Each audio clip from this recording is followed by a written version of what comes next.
day, everyone. I'm Dr. J with Cameron, and welcome to another episode of Flip the Script. Join Cameron and myself today as we attempt to facilitate your awareness toward health and longevity in our quest to slow down the natural progressive entropy of your existence. Say what? Contemplate ways of becoming healthier. Shall we? Let's do it. All right. Thank you very much, Maestro, if you will. So, today, we're going to talk about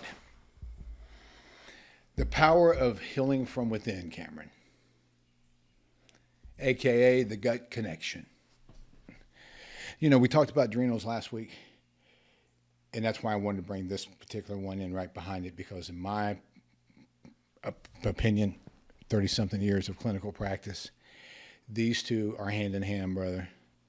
You got one, chances are you got the other. Probably the two most chronic issues that we're dealing with in the healthcare system today. And also, without a doubt, the most overlooked is the gut. Everything starts there, though. So, again, what is gut health, right? All right, well, think of it this way. Starts with our mouth, stomach, gallbladder, liver, pancreas, small and large intestine. All the way in, right? Pie hole, all the way through to the backside. So who does and who does not need help with digestion? Think about it, man. You got approximately 8 out of 10 people have some kind of gut issue. Poor HCl being one of the primary ones, and we're going to discuss how we improve that today. Antacids are being used by 50% of adult population in the United States today.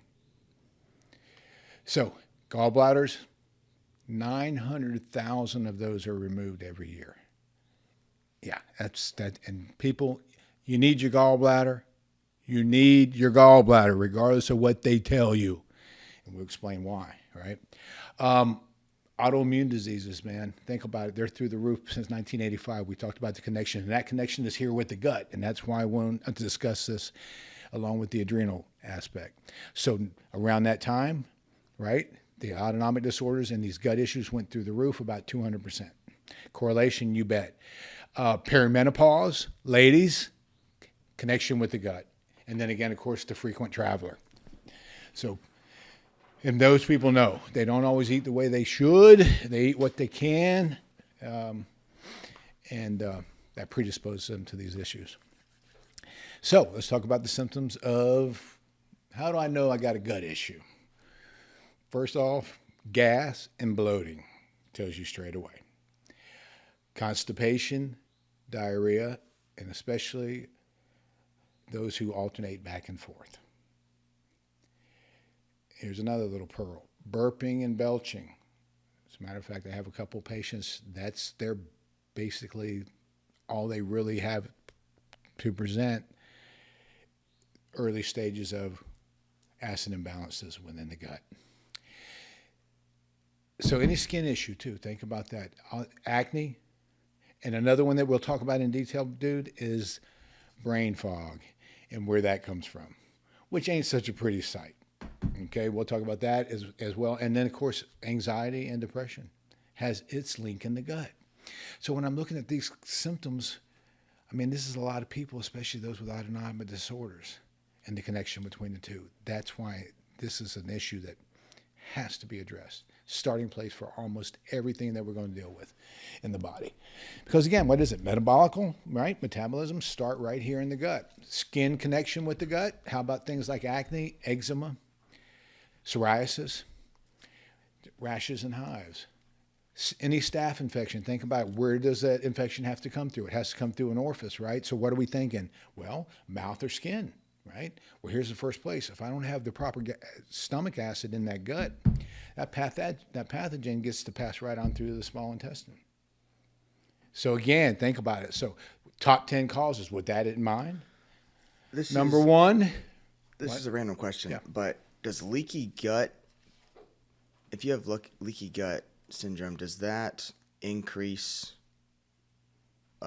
what gets through the gut. And That's how that does, exactly. So the increased permeability, which we're going to explain here in a little bit, that is leaky gut.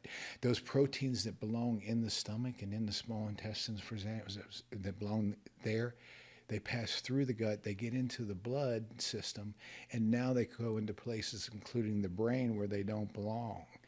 That is the cause of that's the manifestation, if you will, where it all begins, known as the leaky gut.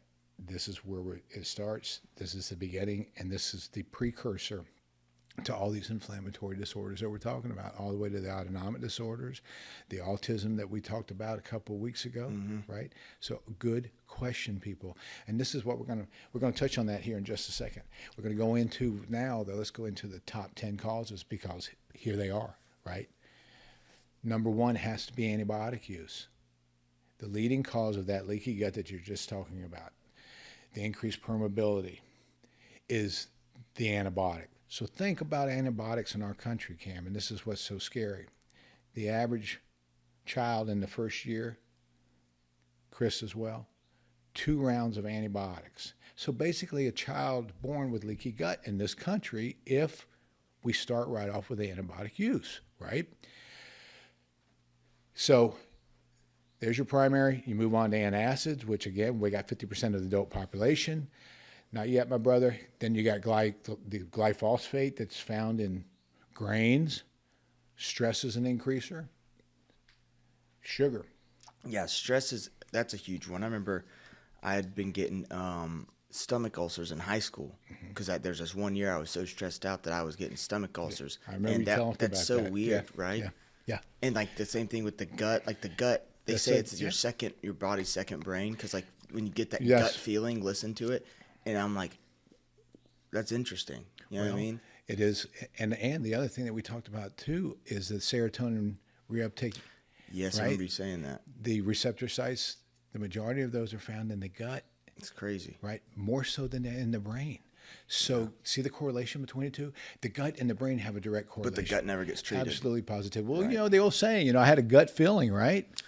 Bingo. Right. Or Trust they say your gut feeling, when right? someone says like someone gets a call, and like someone was in a wreck or accident, they're like, my Stomach came up dropped. first before I even got the message. My stomach, I felt like my heart dropped to my stomach. Yeah. See the correlation between the two? Yeah. And that's why when you look at things like Alzheimer's, Parkinson's, and autism, it's from the gut into the brain where it doesn't belong, right? So there are certain peptides that are found in both organs, but some of those inflammatory or some of the proteins belong in one area and not the other. And when they do come out, then you have an immune reaction to that particular condition.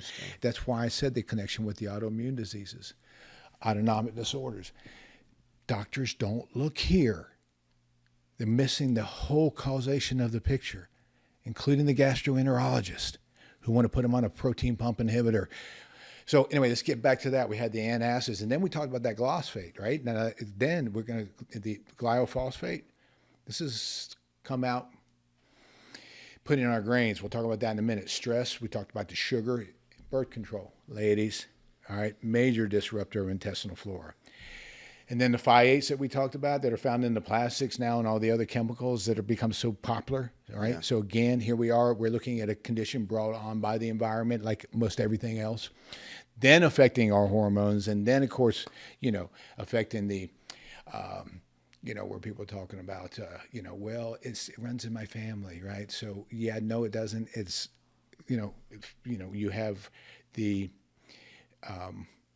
environment that turns on the gene by turning on the epigene that causes the reaction to the gene protein. And then, of course, we have the parasites and the viruses that, that get into the system through the gut, and things like Epstein-Barr. And then, of course, your processed foods, dude, which is everywhere. Processed food, when it runs through the stomach, these enzymes, it runs through them like a tornado runs through Tuscaloosa, baby. For those of you who don't know, that's just an hour west of us here in Birmingham. And then you were talking about this the other day. Here you go right here, the relation with the neuro-related issues, anxiety and depression. Again, though, remember we're talking about autonomic disorders, direct connection to this. You asked me earlier, was there a relationship between the neuro issues associated in the body besides the brain fog and, of course, the anxiety and depression we're talking about? Yeah. So, yeah, you see the connection there? So then, we ask ourselves, okay, I want to touch a little bit on, because I kind of, that thing, the glyphosate that we were talking about. All right. This is scary in a sense. And it's corporate America, again, getting into our healthcare, right? So if this is a Monsanto-produced product. And what it is an antibacterial chemical that is used on the grains. So, antibacterial, think antibiotic, basically being put on our food. The grains, which is one of the largest consumptions by the American. So millions of people are consuming this stuff every day and killing off the good bacteria within our gut as well, making us more susceptible to these gut-related issues. When we're going to kill off the friendly flora in our gut, which we'll get into here in just a little bit when we're talking about the inulin and prebiotics, right? So we have our friendly flora. When we lose our friendly flora, each time you take an antibiotic, basically what you got these good guys and these bad guys. You got the bad bacteria, you got the good bacteria. Well, antibiotic kills them all off, Cameron. So basically now, here was my good bacteria. This was my army to fight off the next infection. Well, each time I take these antibiotics, I have less of an army. So the half-life of an antibiotic, for example, 2 weeks usually. Here comes another little pathogen, and boom, you pick it up and you're sick again. Because we haven't built up our defenses again that were killed off by the antibiotic. That's where we need the prebiotic and the probiotic to come in behind so that we have this built up defense army, if you will, to take on the next pathogen that comes on. But in our society, we don't do that. The doctor prescribes an antibiotic and boom, that's it. 2 or 3 weeks later, here your child is again with something else flaring up on them. That's the importance of the gut. So again, like I said, you got millions of people that are losing this. So again, and then we're eating these grains that have this chemical put on top of them. Again, who doesn't have a gut imbalance today, right? Maybe everyone,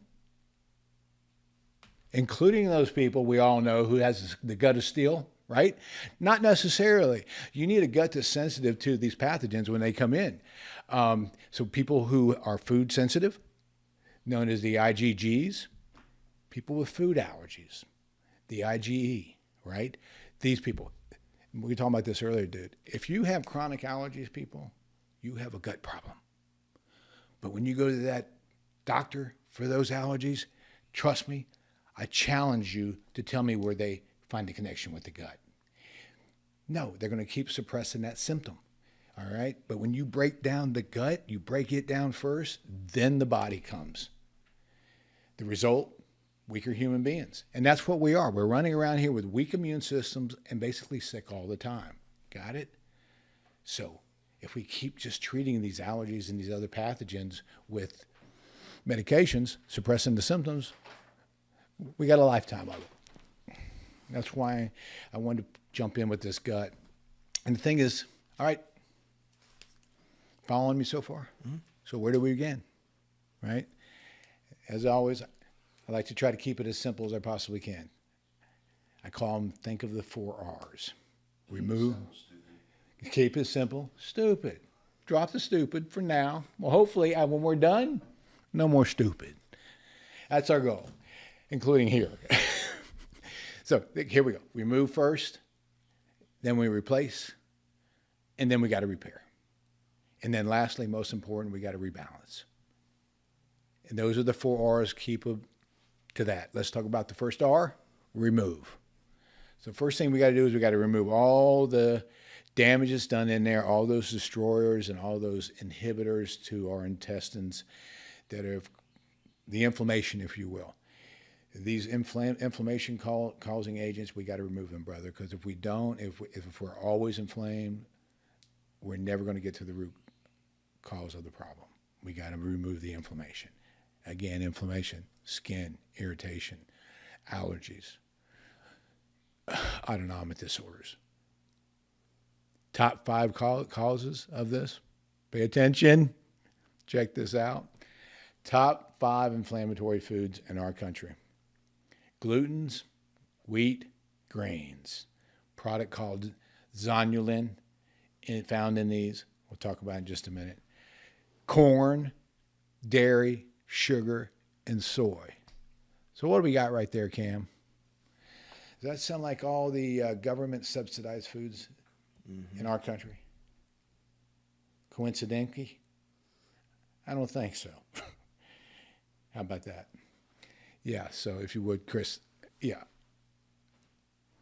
Again, government getting in our healthcare business, right? Mm-hmm. Okay, so then the next step of this is what I call the bugs. Parasites, bacteria, yeast, all these accumulate over time. So we must remove the glutens from the diet to avoid the returning destruction. If we don't change these habits, trust me, the problem's going to return. I've seen it on my patients time and time again. They come in, we clear up a nice skin condition on them. Haven't seen them in a year or so. They come back in, and here's that psoriasis, that eczema flared back up. My first question, and I know the answer, back on the breads? Yeah, doc, sorry. I'm addicted. So, and of course, when they put these products in there, it's true, people, right? I mean, but you got to start there. You got to start with the glutens, dude. Remember in 1985, we talked about how they put 4 times the glutens in the grain, when they changed that grain to stop the world, to prevent their world hunger. That's right, the dwarf. And now everybody's addicted to them. So, again, they're one of the main, and they're the precursors to that intestinal lining damage that we were talking about, known as leaky gut. Because they're a high source of that protein molecule known as the zonulin. All right, zonulin, what it does is it damages the intestinal walls, increases the size of these gaps in between the holes, increases permeability, right? That makes the stomach, the junctions open up. There's your leaky gut you were talking about. 7 major causes. 7, zonulin. Gluten. Glyphosate, Chris. You got it, brother. Alcohol, yes. Sorry, it's a sugar. It is, right? Stress. Again, like we said on the podcast on the adrenals, who doesn't have stress? Don't show me somebody who doesn't, who does. Show me somebody who doesn't. And then, of course, the bacterial overgrowth. So we got the infection. With that, we're going to get the inflammation. And then come those nasty parasites. Okay. So, parasite, the bug. Get ready. It gets a little, all right. Parasites live inside of us, all right? They're sort of like the virus. They got to have the host has to stay alive, all right? Because they're scavengers. So they live inside of us, and they use up our vitamins, our proteins, and all these other nutrients. And deprive us of optimal health, because you steal our nutrients, you steal our health. Make sense? That's what these boogers do.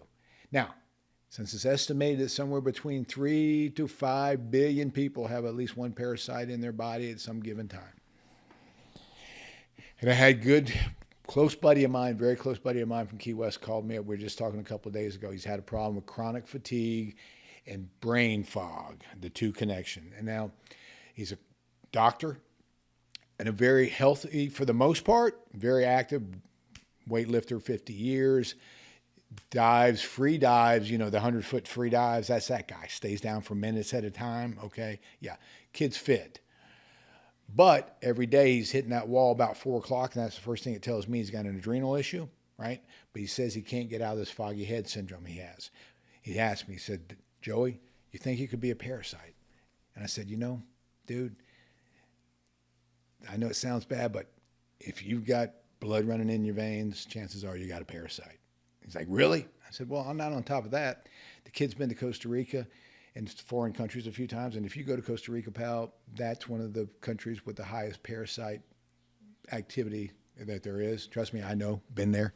So, and here's the other thing. What they do is, now remember, they got to live, so they got to eat. So if they're eating and they're eating all of that good stuff out of your body, what are they doing with that? They got to poop, right? Okay, there's your sign. Foggy head syndrome, Okay, one of those neurotoxicity issues. Yep. So parasite poop. Now, clinical signs of this. We're talking about this. That itchy butt, especially in children. All right, especially at night. Traveler's diarrhea, we talk about, people that travel quite a bit. But the key ones is bloating, and like we were talking about with my buddy, doctor down in Key West, fatigue, and another source of acne. Because what? The toxins got to get out somewhere, right? Huh? Skin, if the liver's overloaded. So, now what we have to do is we got to remove these. And we have the tools, especially those doctors, they're out there. If you're using standard process and MediHerb, Spanish black radish is a great, what I call a drainage protocol to get these out. I use a product to absorb the toxins within the GI, which we're going to talk about here in just a minute. A great product is like 4-in-1 powerful herb called gut flora complex. All right. Very good for parasites. An easy detox for parasites. Zymex is another one. Zymex 2 is a product that I use as well for the parasite elimination. Wormwood is another great herb. And of course, anything that liver detox. And garlic is another great drainage protocol as well. So, and also think cruciferous vegetables, what we call the Brasa family. Brasa, broccoli, kale, Brussels sprouts. These are great removal nutrients to get the damage out of the body. Okay? And that's Spanish black radish. Not regular radish, but Spanish black radish is a great drainage protocol for these toxins once we've got them eliminated, right? So now we move into phase 2. We got phase 1, remove. Phase 2, we go to replace. Now it's time to put back in the stuff that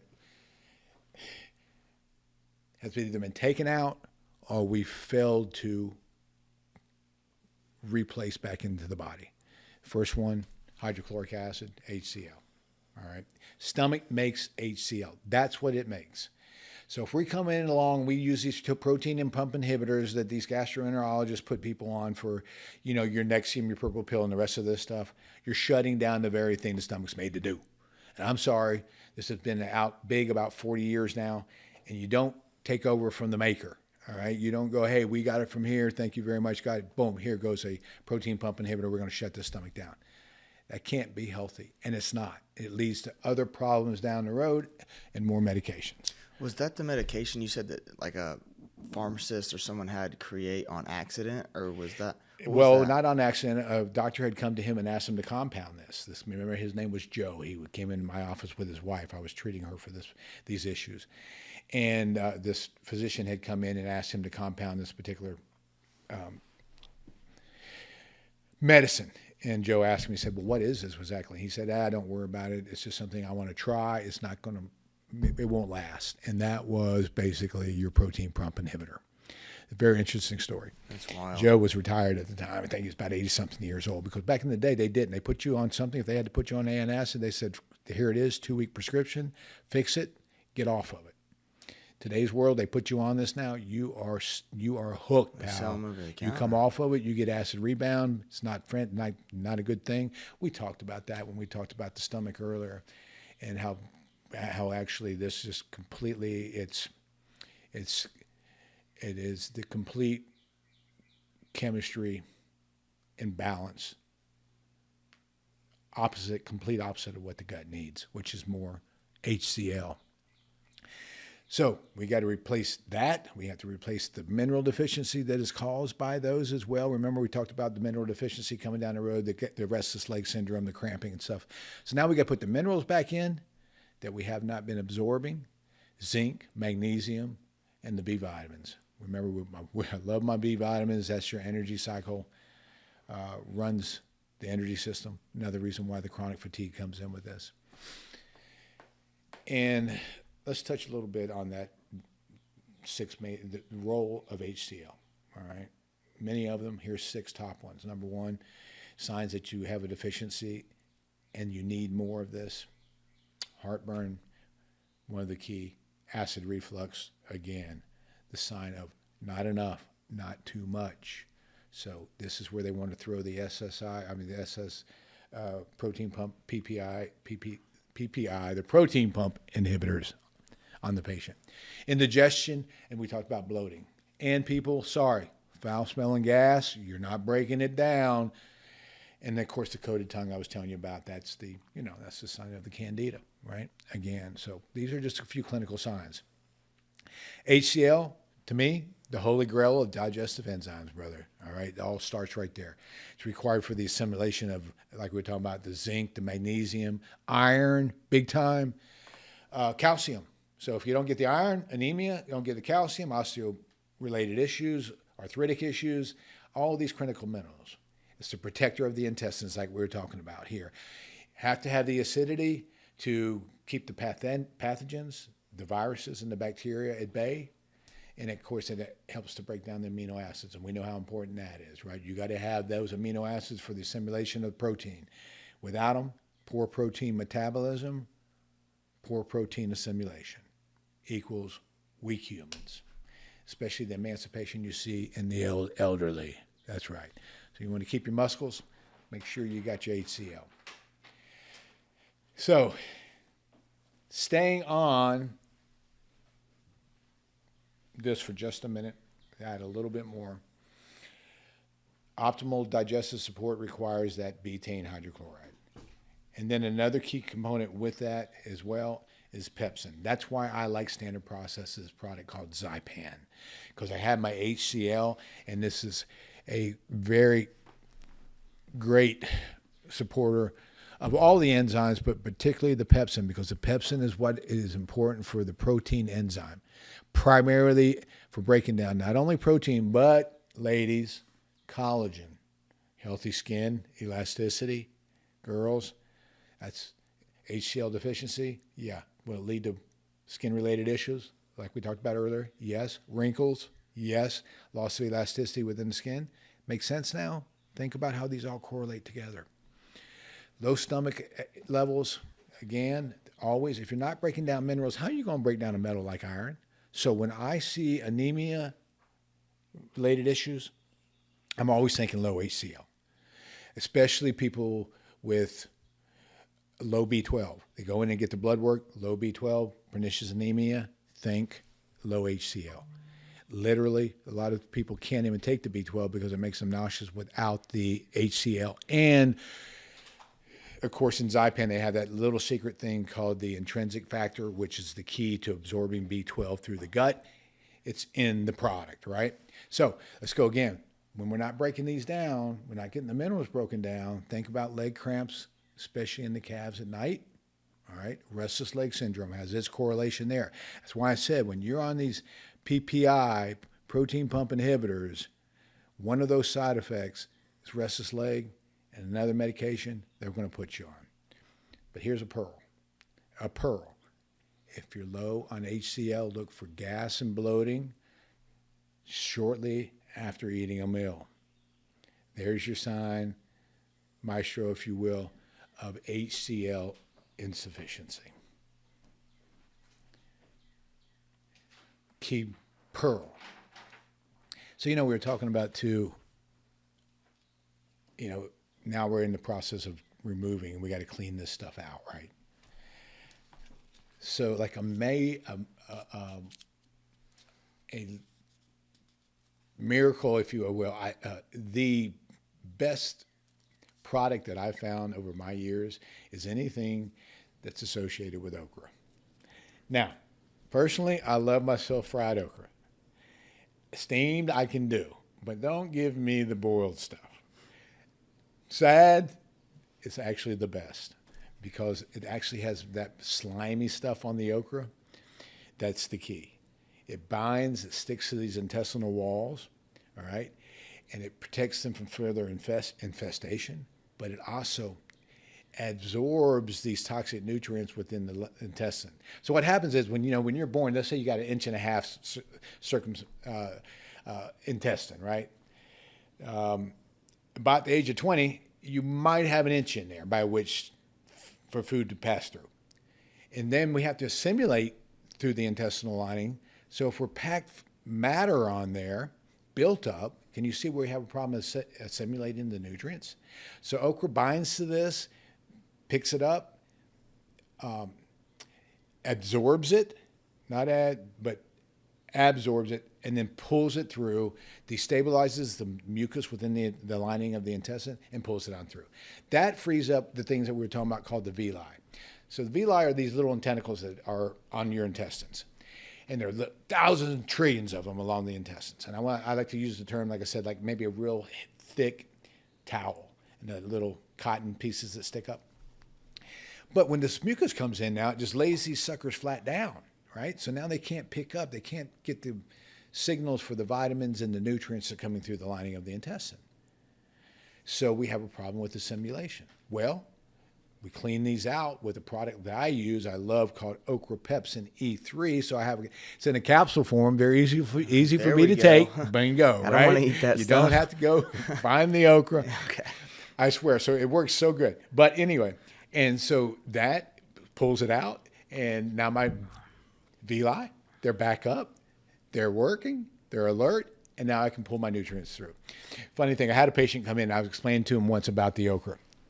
And he had a problem with constipation as well, which sort of kind of goes together. So I told him about that. He goes out that day. It happened to be, this was probably in July, August when okra was all over, available here. And he gets him a pound of okra, Cameron. I kid you not. So he comes in the next day. He ate a whole pound of that stuff, man. Did he move? You bet he did. Now, we don't have to go to that extreme, but did it work? Yeah, it does. It's that great. So when I'm working on the replacing aspect of that, so that's a little something that's a fact, Jack. Stuff works, but I like the capsule form. That's why I have 4 products basically that I use in my clinic. That Zypan with the HCl and the pepsin, the digestive enzyme. That Okra Pepsin E3 that I was telling you about. Standard process doctors, pharmacists, they'll know what I'm talking about. And then I use a zinc and mineral complex. I got to bring these minerals back into the body. And of course, I got to have my B complex. So, I'm a big fan of B core. So those are where I go for the replacement aspect. And then we drop into part 3, repair. They're foods that actually do that for us. So these are the things that we want to do for ourselves to consume. Insoluble fibers are a key thing, all right? Our body needs those. These insoluble fibers, they help to pull all the debris out of the intestine, move it on through, okay? These are things like the apple pectin, psyllium, husk is another example of that. Sweet potatoes, right? These things, we need stuff with a fiber that won't be broken down by the body, and so therefore can help pull stuff out. Now, we do want the fiber, again, that the body can use, and we're going to talk about that in a minute, for our own bacteria. And then again, the other great product would be, any fermented foods. Sauerkraut's like one of my favorite. Kimchi, which I'm not a big fan of, but even, organic yogurt. I mean, the foods are out there. Search for them. Find you insoluble fibers, fermented foods, and then the other key one we were talking about earlier is those prebiotics. Those are the inulin, the absorbable forms of fiber. Those are sweet potato. Garlic's a great source of that. Asparagus, kale, Brussels sprouts, cruciferous vegetables. Here they are again, right? The broccoli, superfoods. So this is what we can do on a daily basis to improve ourselves. And then, of course, bitter foods. Think of things like turmeric, great for that. Plus, it's anti-inflammatory, the inflammation in the gut. And then I have things like dandelion. Not real popular in our country. Other countries use that a lot. Okay, it's what's known as a very good bitter, powerful vegetable. And then, of course, the other thing, dude, is thyme. We talked about this. And when I say thyme, and we talk about intermittent fasting, really. Again, if you know the body's cycles, the body's not made really to do anything but eliminate from 4 in the morning until noon. So when we talk about intermittent fasting, if we eat properly, remember, and then the body's made to digest between noon and 8 o'clock. That's when you're up and moving around. The intestine's got the gravity to help you with the digestion, right?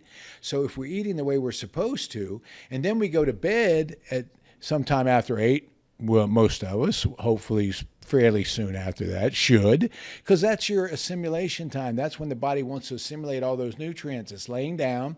It needs to rest to digest. The parasympathetics now come up, right? So if we're doing the proper cycle the way the body is designed for cleansing, then we're not really fasting. We're just going through the normal cycle. And so then we add in a couple of tools for repair. And of course, I like my Pro Symbiotic from Standard Process because it's got my prebiotics and my probiotics in it. I use a product called GI Stability. And then on tough cases, there's a great product called Biofilm, because some of these pathogens, some of these things, man, they really dig into the gut, and we have to go after them because these guys have gotten smarter. So sometimes some of those more difficult ones, we have to use a product like this, which actually kind of burrows into the gut lining, gets those out of there. And anything with high vitamin C, dude. Think high vitamin C. We're increasing the acidity, number one, and we're using anti-inflammatory healing. And then anything that I can find, like I use a product called Ceruta Plus, which is high in buckwheat. Buckwheat's loaded with vitamin C as well. So there's where we go repair foods, all right? So staying with me on this? I know I'm getting a little heavy. Yeah. All right, so let's go into, lastly, the fourth aspect of this. I figured this one's going to run a little bit longer. I guess about 40 minutes on this, and, so it's a lot of stuff, and I'm trying to... They can break it up if they need to. Yes. So let's go into, finally, replacing. All right, part 4. Most overlooked protocol of all of them, because it requires a gut check. What I mean by that is life habits. We have to pay attention to what's going on, creating inflammation, not just in what we're eating, but lifestyle itself. So to totally heal, we have to address all these things. And I know now, primary stressors are sometimes mental. So we have to come to grips with some of those. Because we talked about the correlation between the cortisol and the adrenal glands and gut health and autonomic disorders. We talked about that in the adrenal protocol as well. So we have to think about relationships here. Are you in a good one? Hopefully. Remember that, the younger people. Same thing with finances, all right? This economy has been hell on people's gut and their adrenal glands, but they play an important role. So does working a job. So again, like I tell my 19-year-old, honey, figure out what it is that you love to do, because you're hopefully going to be doing that one for a long time, right? So make it something you enjoy. Same thing with your boss. Can't help you there necessary. But you have to address these weakened stress handling nervous system issues. Well, we talked about it on the podcast on the adrenals, the HPA axis, hypothalamus, pituitary, adrenal. Find you a doctor who understands HPA axes, because we got to rebalance, you see, that sympathetic, parasympathetic nervous system. Sympathetics, fight or flight. Parasympathetics, rest and digest. We have to have these in balance. We stay in that sympathetic overload. It affects our gut, affects inflammation. So we've got to up the parasympathetic, work on sleep, digestion. Digestion starts at the gut, and of course sleep starts adrenals and minerals. But minerals have to be absorbed in the gut, so we have the gut connection to everything. That's how important it is. It goes in your mouth first, boom, there's your start. Sleep habits have to be corrected and balance the adrenal glands. That's why I wanted to do this one right after the podcast we talked about the adrenals, the HPA axis connection. So that was intense, I know. And hopefully we kept it entertaining enough that people didn't fall asleep on that one. But there's such a strong correlation in my practice over the years. This is the main issue that I'm dealing with on 80% of my patients. It's crazy. That's why sometimes just the detox that we talk about corrects 50% of some of their problems. What a simple way to start. But what's the gut deep when we're doing detox and we're doing a cleanse? Where are we starting at? We're doing the gut, right? So keep that in mind. And anything else you want to add, brother? I would say that, like, for anyone that it gets overwhelming, like we do all these different topics and stuff, a lot of the fixes to all the different things is pretty similar, you know? Aren't they, like, though? Aren't they, though? It's like if you were to do metabolic, if you were to treat the gut, like, you'd pretty much, just based on the protocol to fix the gut and the adrenals, anything else that you might specifically deal with should go away. Improve. Yeah, certainly at least improve, right? Because they have a connection with those two, Cam. I mean, again, right. You spot on, brother. So that's what the connection is there. That's why I wanted those two back to back. That's why we talked about, hey, we got to do these together. So I know it was kind of intense. Both of them were a little longer than most. Sorry, people. But, hey, that's basically it. So hopefully you were able to hang on through that presentation. Because it's important. It's a great place to start, man. You get the gut fixed and you get the adrenals fixed. And, you know, it's a whole new life. Whole new life. Let me end with this one. Remember to stay consciously aware of your awareness of consciousness. It's in there. And as always, from Cameron and myself and Chris, don't forget to have yourself a great day so you're not missing one. Till next time.